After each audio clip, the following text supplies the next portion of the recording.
Bonjour, dans cette vidéo, nous allons voir la notion d'adresse relative et absolue dans Excel. D'abord, on va définir ce qu'on entend par adresse.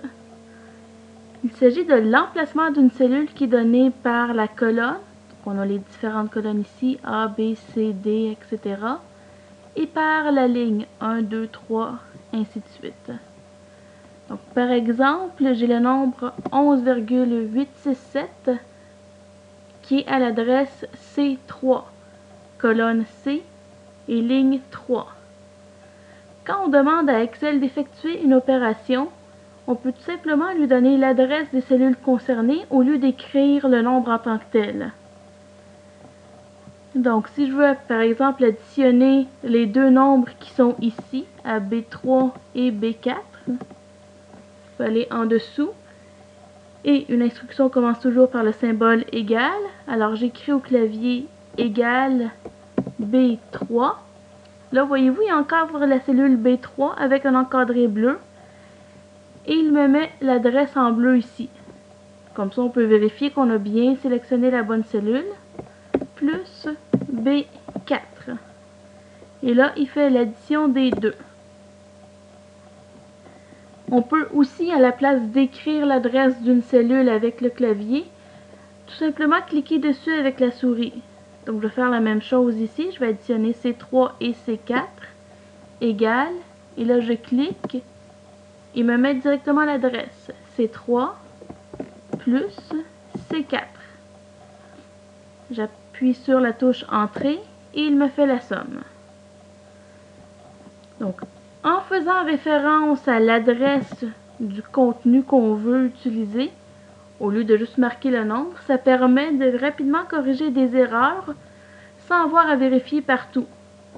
Donc, admettons que j'ai fait une erreur en entrant mes données ici, que ça, c'est pas supposé être 11,867, mais bien 13,298. Ah, il a fait l'ajustement automatique de la somme. Je vais revenir en arrière. Au début, ça donne 22, etc. comme somme. Et ensuite, si je change ce qu'il y a dans C3, on voit que la somme a changé ici automatiquement. Donc, ce qu'on peut faire avec ça, on peut aussi copier. Si je veux faire l'addition pour chacune des colonnes ici, B, C, D, E, F, à la place de rentrer ça à la main tout le temps, je peux tout simplement prendre ce que j'ai dans la cellule ici. On fait copier et on peut venir coller.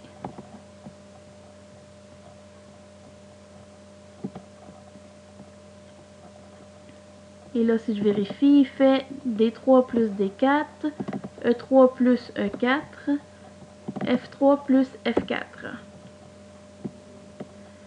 Une autre façon de copier, c'est aussi de servir de la poignée de recopiage. Donc, je vais enlever ça ici. Donc, si on va dans le petit coin, on a un petit carré noir ici et on voit que la croix change de forme. Donc, si j'appuie dessus, maintenant, je vais pouvoir copier ce qu'il y a dans cette cellule-là dans les autres en me déplaçant avec la souris.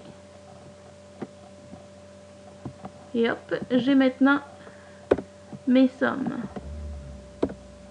Donc, on voit qu'Excel ajuste automatiquement l'adresse des cellules quand on copie une formule.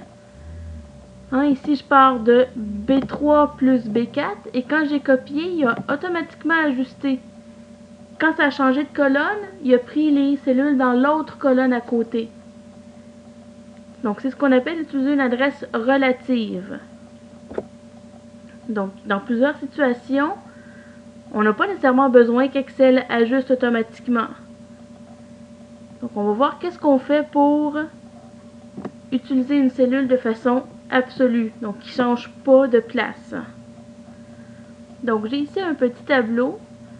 C'est répartition des clémentines selon le nombre de quartiers.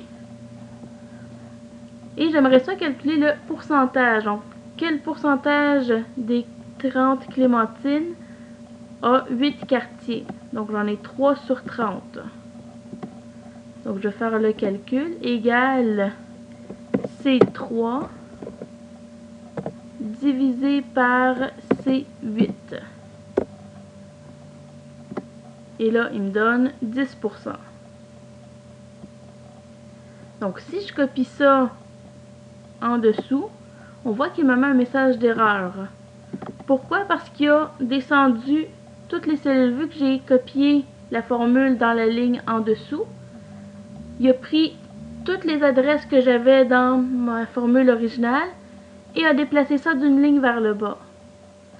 Donc, pour dire à Excel de toujours prendre ce qui est à la ligne 8, il faut introduire le symbole de $.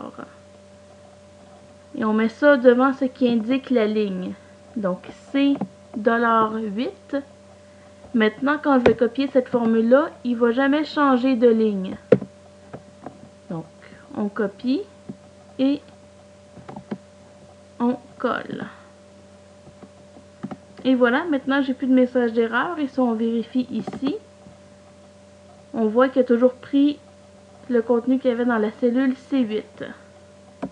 On peut faire la même chose avec les colonnes. Donc, j'ai le même tableau en dessous ici, mais à l'horizontale maintenant. Donc, si je vais encore une fois calculer le pourcentage, si je fais C12 divisé par H12 et que je copie ça, il va mettre un message d'erreur parce qu'il a changé de colonne quand j'ai copié. Donc, cette fois-ci, pour indiquer à Excel qu'on ne veut pas changer de colonne, on peut tout simplement mettre le symbole de $, devant ce qui indique la colonne. Donc, le 30 est dans la colonne H. Alors, je mets un symbole de $, devant le H. Et ensuite, en copiant ça, maintenant, si on regarde, il n'a jamais changé de colonne. Il prend toujours H12. C'est ce qu'on veut. On a maintenant le pourcentage ici. On peut évidemment combiner les deux. On peut demander à Excel d'aller chercher ce qu'il y a dans une cellule sans changer jamais de colonne ou de ligne. Donc dans ce cas-là, on a juste à mettre un symbole de $, devant la colonne et devant la ligne. Donc si par exemple ici, je veux multiplier les nombres que j'ai dans la colonne B par le nombre que j'ai ici dans la cellule A1, qui est 4 dans cet exemple-ci, je peux tout simplement faire égal B2 fois $A, $1. Et maintenant, si je copie ça par en dessous, on voit, il va toujours chercher ce qu'il y a dans A1. Et si je copie ça vers la droite, il va encore une fois prendre toujours ce qu'il y a dans A1. Et voilà, c'était la notion d'adresse relative et absolue avec Excel.